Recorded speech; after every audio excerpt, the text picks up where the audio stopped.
Itong mga sitwasyon ang dapat na ingatan dahil napakadelikado sa daan pag mga ganyan ang iyong kasabay.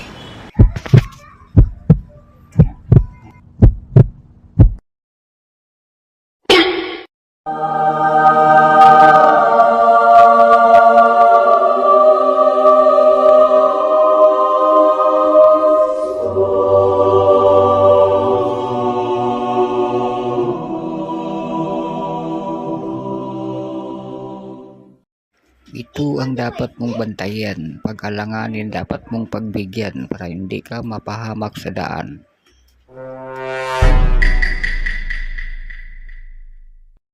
Dahil ang buhay ay nag-iisa lang.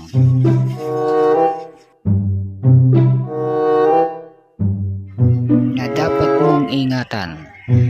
At hindi po tayo mga immortal.